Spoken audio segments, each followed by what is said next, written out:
Sadgurunath Maharaj Ki Jai, and welcome to Jagadambe Reads the Holy Books of India, Ramayana 385. As you may remember, Ravana decided not to kill Sita. He entered his council hall and he strode up and down like a lion which had been newly caged. His sorrow was great, and nothing would make him forget the terrible death of his son Indrajit. He greeted his men with a nod here and a look there, and no words came. After pondering for a long time, Ravana stood with folded palms before his men and said, I would like you all to go and surround the army made up of horses, elephants, chariots, and footmen. Surround that Rama on all sides and rain arrows on him. He should be killed. If it is not accomplished today, I'll go myself tomorrow, and even as you are all looking, I will split his chest with my sharp arrows and avenge the death of my son. This was Ravana's Mulabala, and it was famed in all the three worlds for its strength and for the valor of each individual warrior who was in the army. Ravana had great faith in this personal army of his, and he sent this army to fight with Rama. Armed with the many terrible weapons, the army of Ravana set out to the field. The sun had just risen, and the two armies were soon locked in a terrible fight. Dust rose to the skies, and nothing could be seen around the field. Blood was flowing like a river, and the clash of the weapons with the rocks hurled by the Vanaras was the only sound that could be heard. After a while, it was evident that the Vanaras were being destroyed in hundreds and thousands by Ravana's army. The poor Vanaras rushed to Rama for shelter. Rama took up his bow and came to face the army which was harassing his men.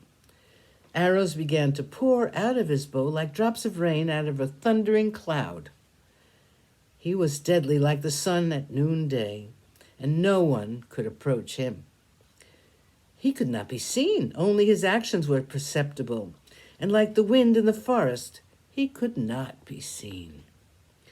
Those who were watching saw the weapons of the Rakshasas splintering and burnt, and they lay scattered on the ground. The men who made up the army were falling, and no one could see Rama, except the bow, which was bent full circle, and from which the arrows were emerging incessantly. Even as men who are lost in the world of senses cannot perceive the Jivatma inside them, even so Rama was not visible to the naked eyes of the Rakshasas. Shouts were heard, he's destroying the elephant army. The warriors on the chariots are being killed. The horses are dead with their riders. These were the words which were heard in the field of battle. Rama then took up the astra by name Gandharva, and the entire army went into a kind of delusion. The result was the Rakshasas saw several Ramas, all at the same time, and again they saw but one Rama fighting with them. They saw the tips of his arrows, but they saw him not. In a muhurta, Rama destroyed the entire army. A handful of them, literally a handful, went back to Lanka, and the field of battle was like the playground of Rudra when he was in an angry mood. Celestial shouts of approbation could be heard, and Rama, relaxing after the fight, spoke to Sugriva, Hanuman, Jambavan, Vibhishana, and others. This powerful astra is known only to Lord Mahadeva and to me.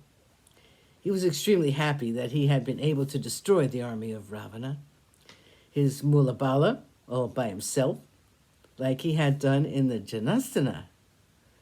Only this army was much larger and much better organized. Great was the cry of mourning in Lanka. The wives of the dead Rakshasas were demented with grief. They wailed, "It was all because of Shubhanika, the sister of our king, that these things have happened. Why did she have to go to the forest and see Rama? Rama is like another Mamata, and she fell in love with him. Why did it have to happen?" Sadgurunath Maharaj Ki Jai. Thank you for coming. I hope you come again.